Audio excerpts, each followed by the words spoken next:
Hi, hello po sa inyong lahat. Isang masigla at mapagpalang araw po muli sa inyo. Nagbabalik pong muli ang aking YouTube channel na Eric's Vlog. Maraming salamat po sa patuloy na sumusubaybay sa aking mga video at patuloy na nagsusubscribe. So ngayong araw ho na ito ay pag-usapan ho natin itong mga bayan sa Batangas na may mga bagong halal na mayor o alkalde. So yan ho ang ating pag-uusapan ngayong araw ho na ito.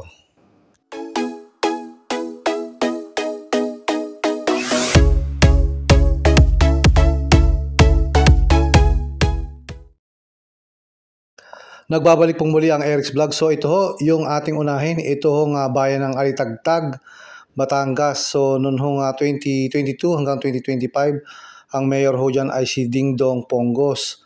At ngayong 2025 ho to 2028, ang bagong halal ho na alkalde dyan ay si Joan Pongos. Ang may bahay ho ni dating mayor Dingdong Pongos sa bayan ng Alitagtag. At si Joan Pongoso ay unopposed o wala hong nakalaban.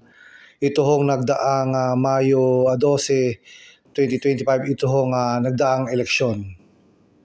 Ito ho ang isunod natin, ito hong bayan ng Balayan, Batangas. Ang bago hong alkalde dyan ay itong si Lisa Ermita at ang dati hong mayor dyan ay si J.R. Fronda. So sa unang pagkakataon ho ay nagkaroon ng kauna-unahang babaeng alkalde ang bayan ho ng Balayan, Batangas, dito ho kay Lisa Ermita. Ang nakalaban ho ni Lisa Ermita dyan, ang bago hong halal na alkalde ng Balayan, Batangas, ay ito hong si Leslie Fronda, may bahay ho ni dating Mayor J.R. Fronda. Ang sunod ho na bayan na may bago hong alkalde ay ito hong bayan ng Bawan, Batangas. Ang bago hong mayor dyan ay si Wenda Dolor. Ang may bahay ho ni Ryan Dolor, ang dati hong mayor ng Bawan, Batangas. Panalo ho si Wenda Dolor laban ho kay Trix Abraham dyan ho sa nakaraang eleksyon 2025. At sa Batangas City naman ho, ang bagang mayor ho dyan ay ang representative ho na si Marby Marino, ang asawa ho ng dating alkalde sa Batangas City na si Beverly Dimacuha. Ang mahigpit hong nakalaban ni Marby Marino, ang bagong alkalde ho ng Batangas City, ay ito hong si Berberabe Clemente. So ang nagwagi ho dyan ay si Marby Marino. So siya ho ang bagong alkalde ng Batangas City. Dumako naman ho tayo sa Calatagan, Batangas. Ang dati hong mayor dyan ay si Peter Oliver Palacio mula ho noong 2022 hanggang June 30, 2025. At ang bago hong alkalde dyan na uupo hanggang 2028 ay ito hong si Rico Puno. Ito ho ang naglaban sa bayan ho ng Calatagan sa pagka-mayor. Ito hong si Rico Puno at si Pedro Palacio. So nagwagi ho dyan sa halalan ay ito hong si Rico Puno. Kaya meron hong bagong alkalde ang bayan ho ng Calatagan, Batangas. Dumako naman ho tayo sa Ibaan, Batangas. Ang dati hong mayor dyan noong 2022 hanggang 2025 ho ay si Joyce Albame. At ang bagong alkalde ho dyan sa Ibaan, Batangas ay ito hong si Jane Casas. At siya ho ay mauupo mula 2025 hanggang 2028. Ang nakalaban ho ni Jane Casas sa Ibaan, Batangas sa labanan ho ng pagka-mayor ay ang dati na din hong naging mayor ng Ibaan, Batangas na si Boy Chua. Pero dyan ho sa resulta ng halalan hong yan ay nagwagi ho itong si Jane Casas bilang alkalde ho o bilang bagong alkalde ng Ibaan, Batangas. Dumako naman ho tayo sa bayan ho ng Lubo, Batangas. Ang nanalo ho dyan noong 2022 election ay itong si Lota Manalo. At ang vice mayor ho yan ay ang kanya hong asawa. Subalit namatay ho yung kanyang asawa, kaya ito hong dating first councilor na si Emong Alpiler ay ang naging vice mayor.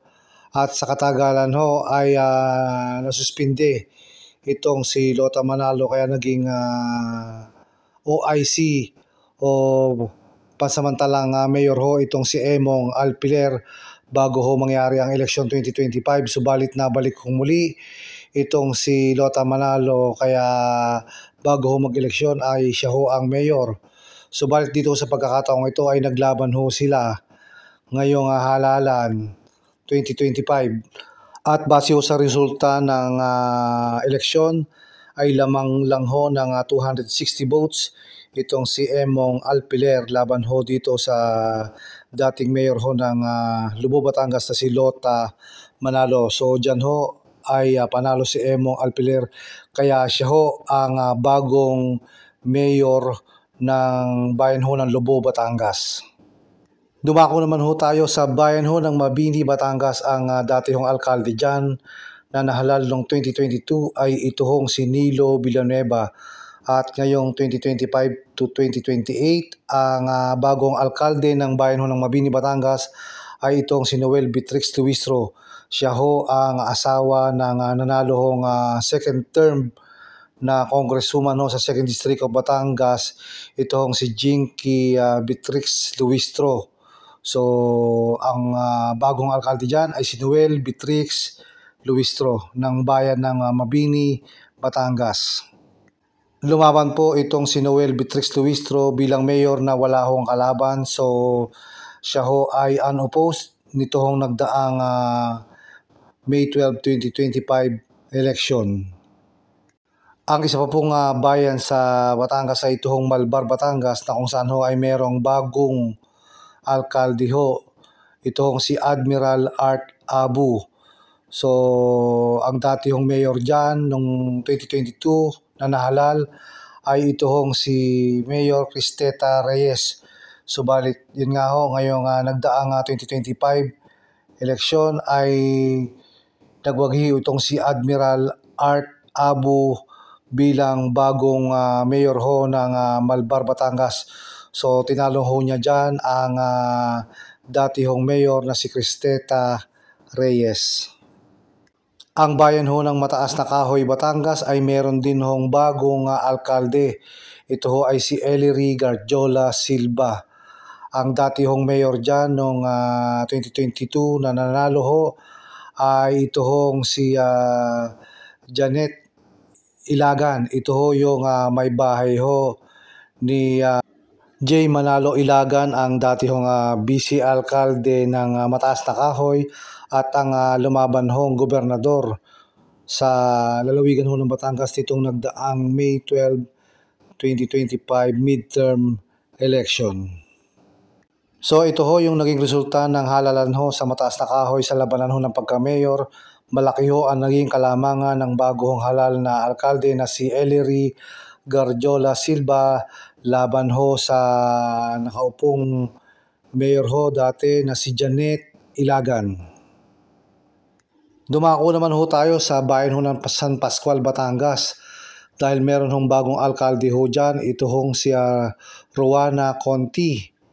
Ang dati hong mayor ho dyan ay si Antonio Di Mayuga na nahalal ho noong 2022. At base ho sa resulta ng halalan nitong nagdaang May 12, 2025 ay panalo ho itong si Roana Conti laban ho kay Lynn Castillo.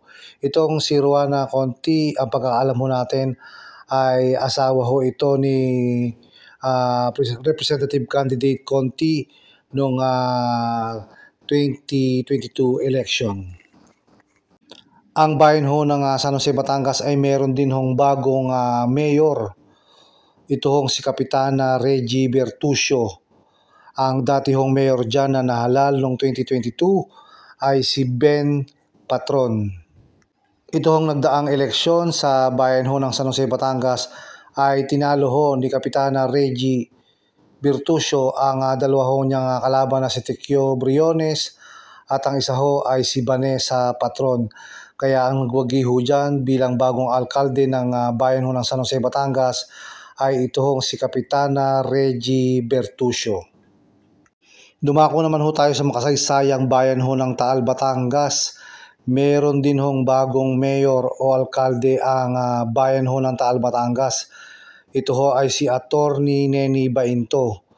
Ang dati hong mayor dyan na nahalal sa ikatlong pagkakataon ho ay itong si Pong Mercado noong taong 2022. Base ho sa resulta ng eleksyon sa Taal, Batangas sa labanan ho ng pagka-mayor ay tinalo ho ni Attorney Nene Bainto ang dati hong Colonel na si Romeo Baleros na dati rin hong komandato noong 2022. At ang isa pa hong tinalo ni Attorney Nene Bainto ay itong anak ni former Mayor Pong Mercado na si Aaron Mercado. So ang nagwagi ho dyan bilang bagong alkalde ng Taal, Batangas ay itong si Attorney Nene Bainto.